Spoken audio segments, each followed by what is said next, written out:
Good afternoon friends. আজ চলে এসেছি শোলা কচুর শাক ইলিশ মাছের মাথা দিয়ে। চলো দেখে নেবে। দেখো এই রেখেছি সাদা জিরে, শুকনো লঙ্কা, তেজপাতা, নুন, হলুদ, জিরের গুঁড়ো। শোলা কচুটাকে টুকরো করে একটু ধুয়ে নুন দিয়ে একটু ফুটিয়ে নরম করে দিয়েছি কটা ছোলা ভেজানো তার মধ্যে, সেটাও কিন্তু অল্প বয়েল হয়ে গেছে।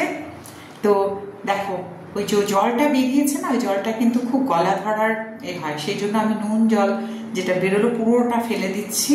কচুর শাকটা কিন্তু একদম রেডি। কাঁচা লঙ্কা, আদাও রয়েছে, একটু জিরের গুঁড়ো দেবো, একটু কাঁচা লঙ্কা দেবো, আর দেবো একটু লঙ্কার গুঁড়ো। কারণ যেহেতু কচুর রান্না হচ্ছে একটু গলা ধরার ব্যাপার থাকে, আর প্রচণ্ড বৃষ্টিতে বর্ষা যেন এসে গেছে, তাই জন্য তেলের মধ্যে দেখো ফেলে দিলাম সাদা জিরে, তেজপাতা, শুকনো লঙ্কা, কটা কাঁচা লঙ্কা, একটু নেড়ে চেড়ে ওই যে আদার পেস্টটাও দিয়ে দিয়েছি। দেখো দিয়ে দিলাম এই কচুটা, যেটা একটু ফুটিয়ে রেখেছিলাম। এবার কচুটাকে নাড়াচাড়া করতেই যেহেতু নরম হয়ে গেছে, সেটা কিন্তু ভেঙে যাবে, আর ভেঙে গেলে তখন একদম শাক শাক মতন হয়ে যাবে। তো একটু আমি দেখো একটু করে দিচ্ছি প্রেশার দিয়ে, যাতে নরম হয়ে ভেঙে মিশে যায়।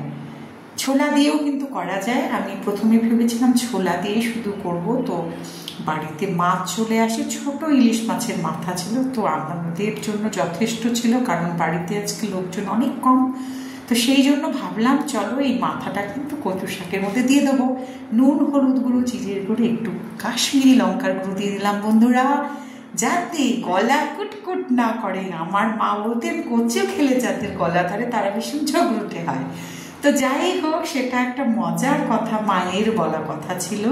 তা আমার রান্না করতে গেলে কিন্তু এই কথাগুলোই মনে হয়। আবার কখনো কখনো আমি 2-4 ফোঁটা লেবুর রসও এর মধ্যে দিয়ে দিই, কারণ অনেকেই খালি ভাতের সাথে লেবু খেতে পছন্দ করে, অনেকে করে না। তো লেবু দিয়ে দিলেও কিন্তু গলা ধরে না।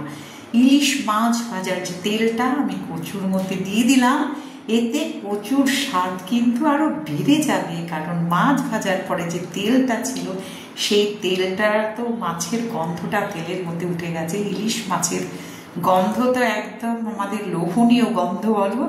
তো দেখো গল্প করতে করতে নেড়ে চেড়ে কিন্তু কচু শাক একদম রেডি হয়ে গেল, প্লেটে নেমেও গেল।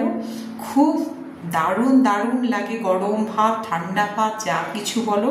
আমি মাছের মাথাগুলো গোটা গোটাই দিয়েছি, কারণ ভেঙে দিলে খুব কাটা কাটা মনে হয়, খেতে অসুবিধে হয়। ভিডিওটি কেমন লাগলো আজকের ব্লগ ভিডিওটি অবশ্যই জানাতে ভুলো না, কমেন্ট করো। দেখো কচুগুলোকে ভালো করে কিন্তু আগে সেদ্ধ করে নিয়েছিলাম আর কি নুন দিয়ে, আর এই সামান্য এতটুকু মশলায় একটা কচুর মতন সুন্দর রান্না কিন্তু আমি করে ফেললাম। ভালো লাগলে লাইক, কমেন্ট, শেয়ার করতে পারো বন্ধুরা।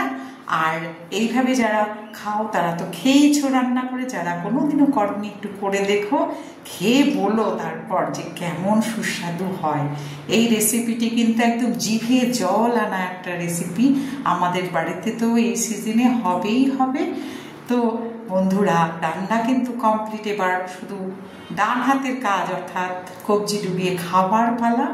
চলো সবাই কিন্তু জানি রান্না কমপ্লিট করে ফেলেছো, লাঞ্চ করেও নিয়েছো কেউ কেউ, আমাদের এখনো হয়নি। আমি রান্নাটা সেরে নিলাম, এখন আমরা বসে পড়বো।